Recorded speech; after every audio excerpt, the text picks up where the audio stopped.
తిరుమల తిరుపతి దేవస్థానంలో స్వామివారి లడ్డూ ప్రసాదంలో కల్తీ నెయ్యి వాడిన ఘటన నిజమేనని సిట్ ఛార్జీ షీట్లో ధృవీకరణ రావడంతో రాష్ట్ర రాజకీయాల్లో తీవ్ర దుమారమే చెలరేగుతోంది.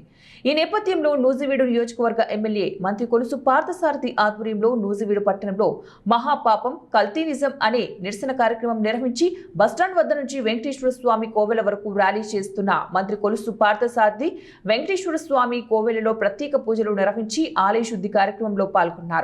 కార్యక్రమంలో మంత్రి కొలుసు పార్థసారథి మాట్లాడుతూ తిరుమల వంటి పవిత్ర పుణ్యక్షేత్రంలో స్వామివారి ప్రసాదంలో కల్తీ జరగడం అత్యంత దురదృష్టకరమని, ఇది మహాపాపానికి సమానమని వ్యాఖ్యానించారు. స్వామివారి లడ్డూ ప్రసాదం కోట్లాది మంది హిందూ భక్తుల విశ్వాసానికి ప్రతీక అని, అందులో కల్తీ జరగడం భక్తుల మనోభావాలను తీవ్రంగా దెబ్బతీసిందన్నారు.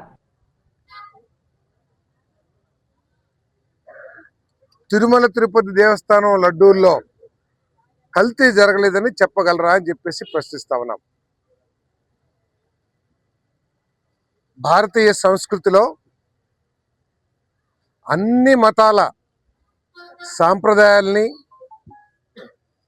మనోభావాల్ని, భక్తుల మనోభావాల్ని గౌరవించటం భారతీయ సంస్కృతి. పరమతాన్ని గౌరవించటం కూడా భారతీయ సంస్కృతి. కానీ వైఎస్ఆర్ కాంగ్రెస్ పార్టీ ప్రభుత్వ సమయంలో హిందువుల మనోభావాల్ని, కలియుగ ప్రత్యక్ష దైవంగా భావించే హిందువులు కోట్లాది మంది భావించే తిరుమల తిరుపతి దేవస్థానం ఏడుకొండల వారికి పూర్తిగా అపవిత్రం చేశారని చెప్పేసి చెప్పక తప్పదని కూడా మనం చేస్తా ఉన్నాను. మనందరం కూడా తిరుపతి వెళితే మన ఇంటి చుట్టుపక్కల ఉన్న వారందరికీ కూడా ప్రసాదం తీసుకొచ్చి చిన్న ముక్కలు చేసైనా, చిన్న లడ్డూలైనా ఇస్తే దాన్ని ఎంతో పవిత్రంగా, భగవంతుడిని చూసినంత సంతోషంగా ఆ ప్రసాదాన్ని తీసుకుని వారి కష్టాలు తీరుతాయని నమ్మే సంస్కృతి మన హిందువుల సంస్కృతి అని చెప్పేసి మనం చేస్తాను. తిరుపతి లడ్డు ఆ సువాసనకి ఆ భక్తి భావం పెరిగిపోతుందనేది కూడా మనందరికి కూడా తెలిసిన విషయమే. అటువంటి లడ్డూ తయారీలో హిందువుల మనోభావాల మీద గౌరవం లేని ఆనాటి ప్రభుత్వం కానివ్వండి, హిందూ సంస్కృతి సాంప్రదాయాల మీద కలియుగ ప్రత్యక్ష దైవం ఏడుకొండల వాడి మీద నమ్మకం లేని కొంతమంది వ్యక్తుల మూలంగా, ఆ పార్టీ యొక్క భావజాలం మూలంగా కనీసం నెయ్యి లేకోకుండా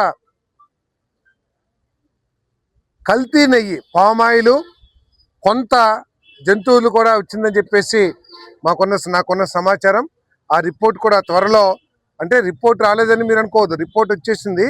కాకపోతే అఫీషియల్ రిపోర్ట్ ఏదైతే కోర్టు ద్వారా సర్టిఫై చేసి ఇస్తారో ఆ కాపీ రాగానే పూర్తి ఇంకా వాస్తవాలు కూడా మీకు తెలియజేస్తాం.